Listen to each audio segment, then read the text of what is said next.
결혼을 해서 이렇게 가정을 이루면 아기를 낳습니다. 아기를 낳으면 여러 가지 놀이를 하는데 그 중에 하나의 놀이가 뭐냐면 까꿍 놀이입니다. 까꿍 아세요? 까꿍? 까꿍 어떻게 해요? 네, 까꿍 해요. 그죠? 아이들이 이 까꿍 놀이에 아주 중요한 원리가 담겨 있어요. 그냥 놀이가요, 그냥 하는 게 아닙니다. 아주 오묘하고 깊은 진리가 있어요. 그러니까 왜 하냐면 이렇게 가리면 안 보이잖아요. 그래서 까꿍 하고 하면은 엄마 아빠의 얼굴이 짠 하고 나타나는 거예요.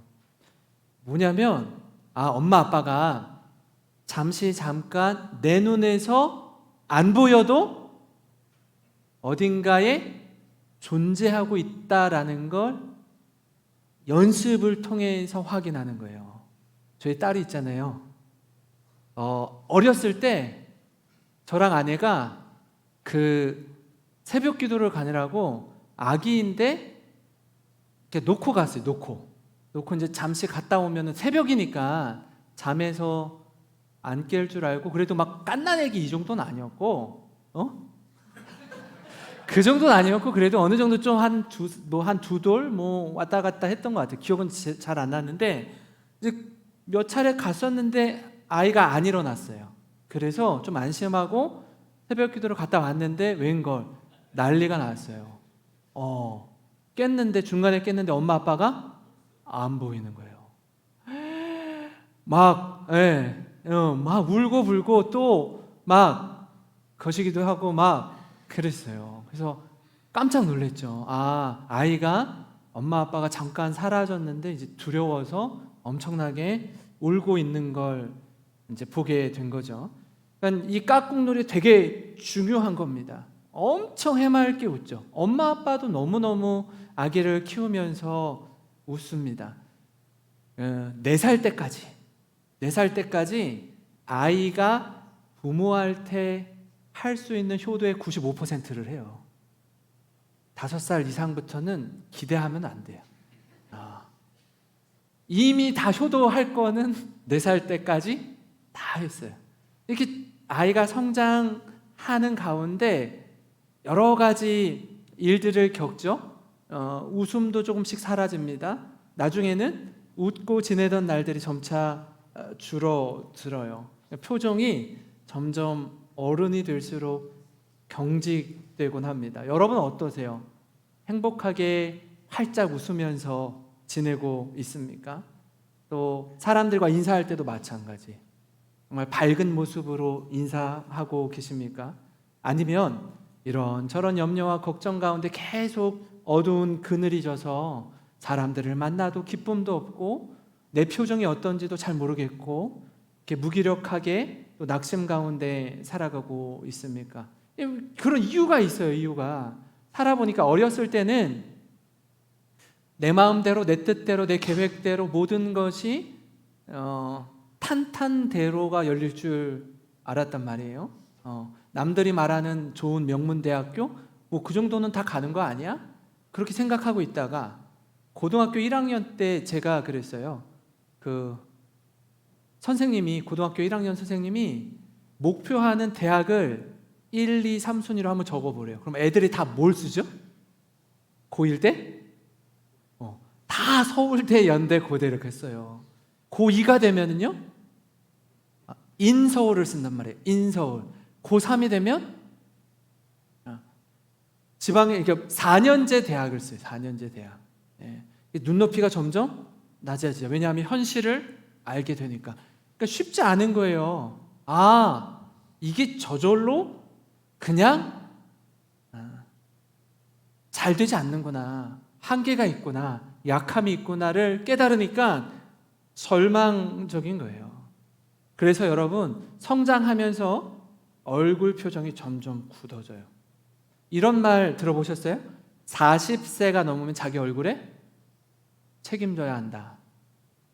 40세가 넘으면 40세 이전까지는 부모로부터 물려받은 외모가 중요하지만 이후로는 자신의 삶의 태도와 내면이 그대로 얼굴에 나타난다라고 합니다. 그래서 자기 얼굴에 책임져야 한다는 거예요. 제가 사진 찍는 걸 좋아합니다. 사진 찍는 걸 좋아해요. 우리 어른 성도님들은 저랑 함께 가면은 사진을 엄청 찍혀야 돼요. 저한테 여기 보세요 하고 여기 서세요 하고. 처음에는 영생교회 왔는데 성도님들이 왜 이렇게 목사님 사진 찍는 걸 좋아하지 하고 되게 힘들어 하셨어요. 근데 이제 좀 지내보니까 어때요? 사진을 안 찍으면 진행이 안 돼. 자, 빨리빨리 사진 찍읍시다 하고 빨리 찍어야 그 다음 포스트로 가니까 열심히 사진을 찍어요. 근데 찍잖아요. 찍어서 제가 사진을 이렇게 보면요, 가끔 가다가 표정이 대부분은 다 밝아요. 사진을 찍으니까 밝은데 한두 분 같은 경우는 표정이 어두운 경우가 있어요. 이분 표정은 왜 이렇게 어둡지? 이제 찍은 사진들을 쫙 해서 보잖아요. 근데 그분이 계속 어두워. 그 장면만 어두운 게 아니라 쭉 어두운 거예요. 그러면 제가 무슨 생각을 할까요? 이 권사님이, 이 집사님이, 이 장로님이 무슨 문제가 있나? 걱정이 있나? 기분이 안 좋나? 어려움이 있나? 어려움이 있는데 지금 이렇게 같이 야유회를 나온 건가? 같이 이렇게 모임을 하고 있는 거니까 많은 생각이 드는 거예요. 왜요? 표정이 심각하니까.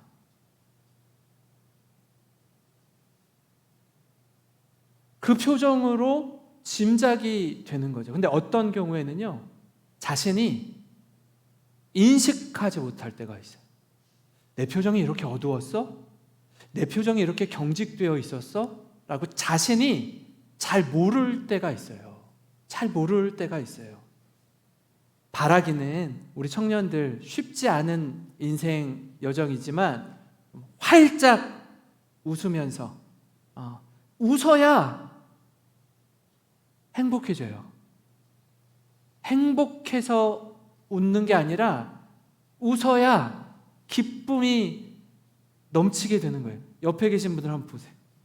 지금 옆에 계신 분들 보시고 좀 표정을 째려보지 마시고, 레이저가 나올 것 같아요. 째려보지 마시고 활짝 웃으면서 이렇게 인사하세요. 웃어야 뭐라고 해야 할까요? 웃으면 복이 옵니다. 한번 해볼까요? 웃으면 복이 옵니다. 얼굴을 이렇게 보셔요. 상대방의 얼굴을 보시면 내 표정이 저런가?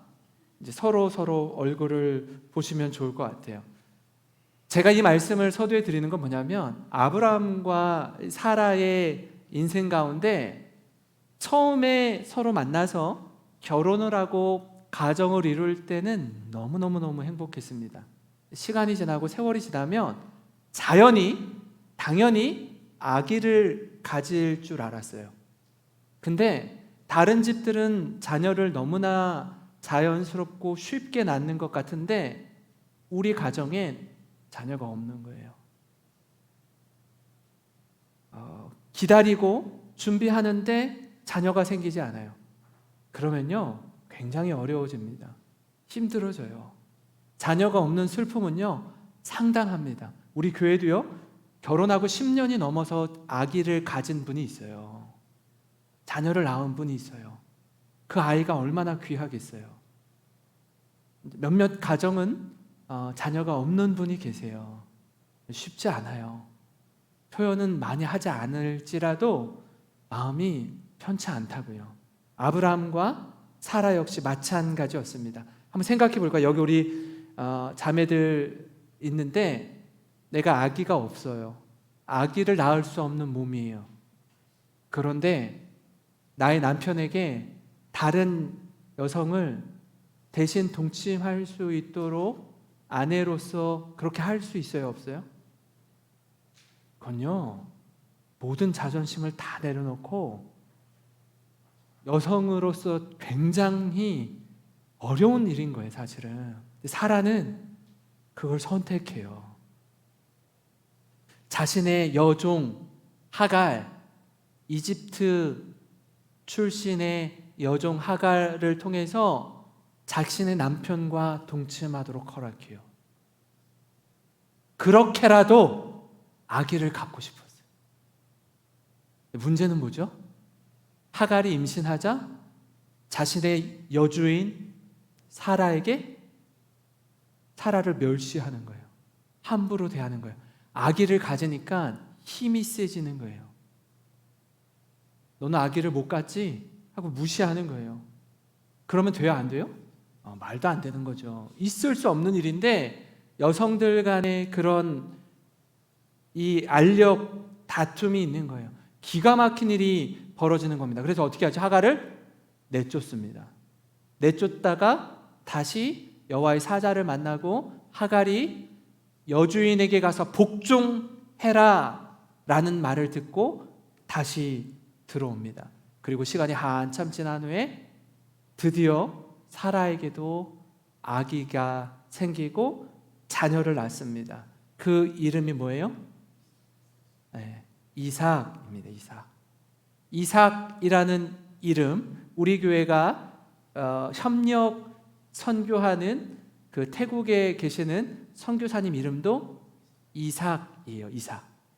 영어로 아이작 뉴튼 할 때 그 아이작이 이삭인데, 이삭의 이름에 뜻이 있습니다. 뭐예요? 제가 서두에 계속 뭐 이야기했죠?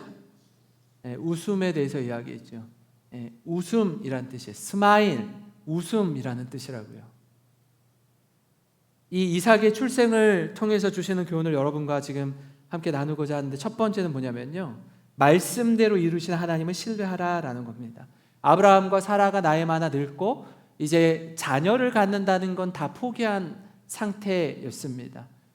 심지어 사라는 여성의 생리가 끊어진 상태였습니다. 나이가 89세였으니까요. 89세일 때 하나님이 아브라함에게 나타나셔서 내년 이맘때에 너의 아내 사라를 통해서 아들을 낳을 것이다 라고 약속하셔요. 근데 그 약속이 믿겨지지 않죠. 어느 정도 나이가 좀 젊었어야죠. 지금은 불가능하다라고 생각했을 때인데, 그럼에도 불구하고 하나님은 하나님의 말씀이 땅에 떨어지지 않게 하죠. 되게 중요합니다. 하나님이 말씀하시면 그 말씀은요 반드시 성취돼요. 창세기 1장에 뭐라고 하죠? 빛이 있으라고 말씀하시니 빛이 생기는 거예요. 하나님이 말씀하시면 말씀이 사실이 되는 거예요. 말씀이 팩트가 되는 거예요. 말씀이 굉장히 중요해요. 우리도 하나님 닮은, 하나님의 형상대로 지음받은 존재입니다. 여러분요, 말하는 거, 생각하는 거 중요해요. 우리 하나님 닮은 존재이기 때문에 아이고 힘들다, 아이고 죽겠다, 아이고 짜증난다 하면은 계속 짜증나는 일들이 더 많이 생기는 거예요. 더 힘든 일이 생기는 거예요. 말을 잘하셔야 돼요. 말대로 되기 때문에. 말에 힘이 있어요. 말에 힘이.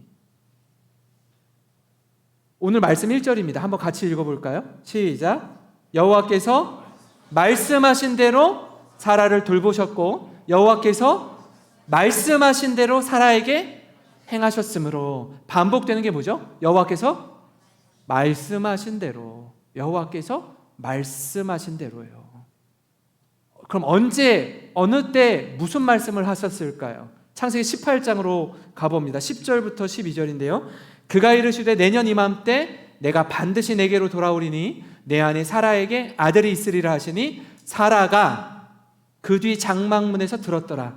아브라함과 사라는 나이가 많아 늙었고 사라에게는 여성의 생리가 끊어졌더라. 사라가 속으로 웃고 이르되 내가 노쇠하였고 내 주인도 늙었으니 내게 무슨 즐거움이 있으리요. 그러니까 이 말씀하셨던 때는 1년 전 이맘때였어요. 1년 전.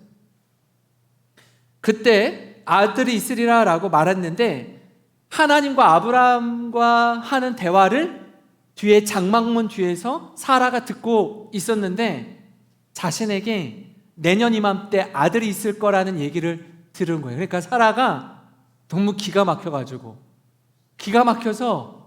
대놓고 웃지는 못하고 어떻게 돼요? 속으로 웃어 이르되, 속으로 웃어 이르되, 지금 내 나이가 몇 살인데 이 나이에 어떻게 아기를 가질 수 있을까 하고 웃었단 말이에요. 근데 하나님은요, 속으로 웃는 사라의 모습을 보십니다. 아니, 하하하 하고 웃은 것도 아니고 속으로 웃는 것마저 하나님 아셔요. 그리고 이렇게 말씀하십니다. 13절부터 15절에 여호와께서 아브라함에게 이르시되, 사라가, 같이 읽어볼까요? 사라가 왜 웃으며 이르기를 내가 늙었거늘 어떻게 아들을 낳으리요 하느냐? 여호와께 능하지 못한 일이 있겠느냐? 기한이 이를 때 내가 내게로 돌아오리니 사라에게 아들이 있으리라. 15절 같이 읽습니다. 시작. 사라가 두려워서 부인하여 이르되 내가 웃지 아니하였나이다. 이르시되 아니라 네가 웃었느니라. 웃어? 야 사라야, 너 웃어? 웃니 지금? 그러니까 사라가 뭐라 그래요? 아니요, 저 안 웃었는데요. 거짓말하지 마, 너 웃었잖아. 하나님이 정확하게 하셔요. 저는요, 이 모습이 굉장히 흥미롭더라고요. 왜냐하면 하나님이 아브라함과 사라를 어떻게 대하시는지 한번 보세요. 인격 대 인격으로 대하셔요. 사람과 사람이 이야기하듯 말씀하십니다. 우리도 그렇지 않아요? 여기 지금 장로님도 계시고 권사님도 계시고 집사님도 계시는데 여러분 부모님이 계시잖아요. 어릴 때 열심히 직장에서 일하고 돌아와요. 그러면 아기들이 아빠 하고 달려와. 아빠가 밖에서 어떤 일 하는지, 어떤 직급에 있는지, 어떤 위치에 있는지 전혀 생각하지 않아요. 중요하지 않아요. 그거는 지금 내 앞에 서 있는 분은 나의 아빠일 뿐이지 그 직위와 상관이 전혀 없어요. 그냥 아빠하고 달려서 안기는 겁니다. 그래서 편하게 다가가죠. 부모는 그래요, 여러분. 아이 앞에서 내가 얼마나 대단한 사람인지, 얼마나 부유한지 자랑하지 않습니다. 그저 가정에서 아내와 자녀들을 바라보면서 흐뭇한 미소를 짓고 아이와 함께 즐겁게 놀고 뛰고 놀아주는 게 가장 행복한 순간이에요. 그러니까 이 순간을 위해서 아침부터 늦은 밤까지 열심히 일하는 거예요. 그러니까 하나님이 우리를 대할 때도 마찬가지입니다. 하나님이 우리를 인격으로 대하세요. 너 내가 누군 줄 알아? 이렇게 대하지 않으신다라는 거예요. 사랑하는 청년 여러분, 말씀대로 이루시는 하나님을 신뢰하시기를 바랍니다. 그분의 약속을 붙잡고 믿음으로 도전하시기를 바라요. 말씀대로 살았는데 때로 넘어지고 실패하시는 분 계세요. 기억하시기 바랍니다.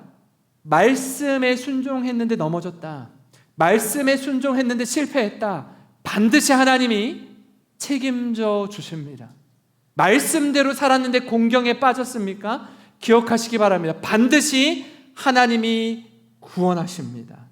이 사실을 믿고 믿음으로 도전하시는 모든 청년들 되시길 주님의 이름으로 축원합니다. 여러분, 그런가 하면요, 이삭의 출생을 통해 주시는 다른 한 가지 교훈은 뭐냐면 하나님의 때, 하나님의 시간을 기다리라라는 거예요. 하나님은요, 하나님의 때에 하나님의 뜻을 이루십니다. 근데 이게 좀 마음에 불편하고 힘든 게 뭐냐면 우리는 우리의 때에 하나님이 우리의 뜻을 이루어 주기를 원하세요. 이게 하나님의 때와 내가 생각하는 그 때가 서로 잘 맞으면 너무너무 좋겠는데 그런 경우가 흔치 않다라는 데 문제가 있어요. 이것 때문에 힘들어하는 겁니다. 아브라함과 사라도 마찬가지 아니에요? 이것저것 시도해 보는데 잘 풀리지 않아요.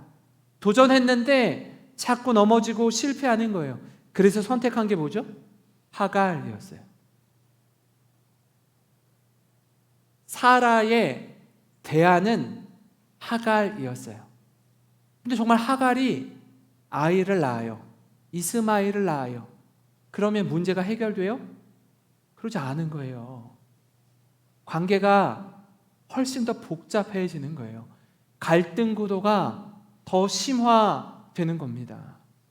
여러분, 우리 인생이 이처럼 뜻대로 안 될 때 해보겠다고 애를 쓰기는 쓰는데 잘 되지 않아서 삐그덕거릴 때가 너무 많이 있어요. 답답하고 힘이 드는 거예요. 왜 그렇죠? 하나님의 때를 분별하지 못하기 때문에 그래요. 하나님의 때를 기다리지 못하기 때문에 그렇습니다. 오늘 말씀을 보니까 하나님의 때가 있습니다. 하나님의 때에 하나님이 이루셔요. 하나님의 때에 하나님이 성취하십니다. 21장 2절인데요. 같이 한번 읽겠습니다. 시작. 사라가 임신하고 하나님이 말씀하신 시기가 되어 노년의 아브라함에게 아들을 낳으니. 예, 그 때가 우리의 때와 다릅니다.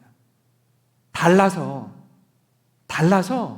무척 힘들기도 하지만요, 달라서 뜻밖의 기쁨과 은혜를 누리기도 합니다.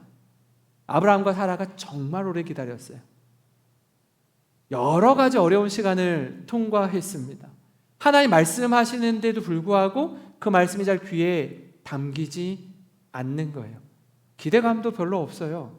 되든지 말든지 잘 모르겠다라는 식으로 사실 지내왔습니다. 근데 1년 지나고 나서 아브라함 100세, 사라 90세 때 사라를 통해서 하나님이 자녀를 품에 안아 주십니다. 그래서 중요한 게 있어요. 아브라함도 믿지 않았고 사라조차도 아들 이삭을 주겠다라는 걸 믿지 않았어요.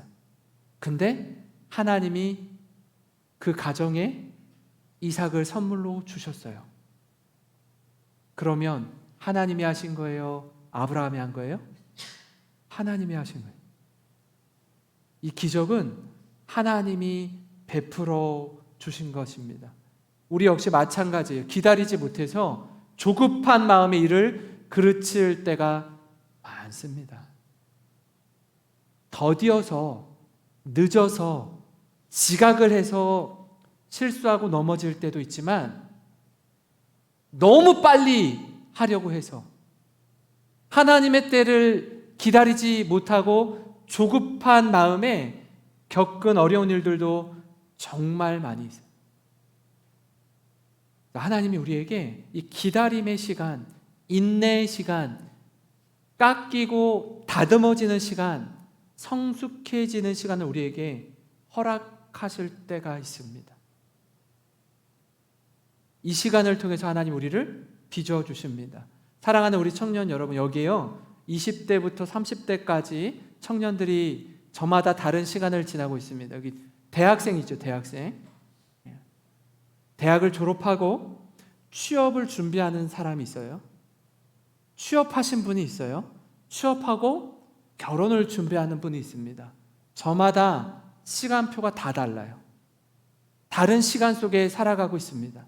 근데 지금 여러분에게 주어진 시간을 정말 의미 있고 가치 있게 보내기 위해서는요, 이 하나님의 시간, 하나님의 때를 기다릴 줄 아는 지혜가 필요합니다.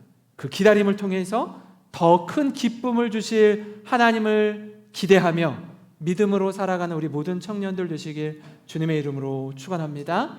마지막으로요, 이삭의 출생을 통해 주시는 교훈 하나는 뭐냐면 나로 웃게 하시는 하나님을 찬양하라라는 것입니다. 오늘 말씀의 제목이 나로 웃게 하시는 하나님입니다. 그러니까 하나님은요, 아브라함과 사라에게 평생에 잊지 못할 새로운 생명의 선물을 주셔요. 저는 이름을 이삭이라고 지은 이유가 분명히 있다라고 생각해요. 왜냐하면 그 이사가라고 부를 때 아브라함과 사라가 무슨 생각을 할까요? 두 가지 측면으로 생각할 것 같아요. 하나는 하나님, 저희들이 믿음이 없어서, 믿음이 약해서 하나님이 아브라함을 찾아오셔서 내년 이맘때 아들을 주시겠다라고 약속했을 때 솔직히 비웃었습니다. 솔직히 믿지 못했습니다. 그런데 1년이 지난 후에 하나님이 내 품 안에 자녀를 주신 걸 보니 하나님이 나로 웃게 하시는 분입니다. 나의 슬픔, 나의 굳은 얼굴, 경직된 표정을 환한 미소로, 참된 웃음으로 회복해 하시는 분이십니다. 그 기쁨을 회복하시는 분이 하나님이시라는 걸 뼛속 깊이 느꼈을 것 같아요. 그러니까 이 웃음에는 두 가지가 있는 거예요. 하나는 하나님을 믿지 못하고 웃었던 비웃음, 또 하나는 그럼에도 불구하고 하나님이 내게 선물을 주셔서 참된 웃음을 회복시켜 주신 그 웃음을 생각했을 거라고요. 5절 6절인데요. 한번 같이 읽겠습니다. 시작. 아브라함이 그의 아들 이삭이 그에게 태어날 때에 100세라. 사라가 이르되 하나님이 나를 웃게 하시니 듣는 자가 다 나와 함께 웃으리로다. 아멘. 여러분, 이 하나님이 우리 하나님이셔서 얼마나 감사한지 모릅니다. 얼마나 기쁜지 몰라요. 우리의 슬픔이 변하여 기쁨이 되게 하시고 절망이 변하여 소망이 되게 하시는 그분이 바로 우리 하나님이시라는 거예요. 사라는 평생에 이삭의 이름을 부르면서 아마 만감이 교차했을 것 같아요. 이렇게 저렇게 머리를 굴려보고 나름 애를 써봐도 안 되던 문제가 하나님의 약속의 말씀이 성취되는 동시에 그 꿈을 이루시는 분이 하나님이라는 것을 경험했기 때문에 그렇습니다. 저는요, 우리 교회 청년들의 얼굴에 웃음꽃이 활짝 폈으면 좋겠어요. 예수님을 믿는 기쁨과 은혜가 여러분의 얼굴에 충만하기를 소망합니다. 제가 우리 신목사님 만나서 이야기하고 우리 청년들 이야기를 제가 이렇게 들으면서 올 한 해 이렇게 지나면서 감사한 게 참 많이 있습니다. 예. 제가 영생교회 부임하고 6년의 시간을 지나 오는 가운데 가장 많이 기도하고 가장 많이 마음 한켠에 아렸던 부서가 청년부였거든요. 근데 이 청년들이 어제도 가서 보니까 고기를 어마어마 무시하게 먹었다라고 들었어요. 맛있게. 그죠? 저도 먹고 싶더라고. 행복한 시간을 보내고 하나님을 뜨겁게 찬양하고 예배하는 모습을 이렇게 들으면서 보면서 얼마나 감사한지 모릅니다. 한 분 한 분의 우리 청년들이 일당 100인 줄 믿습니다. 여러분이 정말 행복하게 이 청년의 때를 믿음 안에서 잘 보내시고 또 그것이 영적인 선순환이 되어서 하나님 앞에서나 함께 지내는 직장의 동료나 학교의 친구들과의 관계 속에서 예수 믿는 그리스도인의 향기가 발하여지는 우리 모든 청년 되시기를 주님의 이름으로 축원합니다.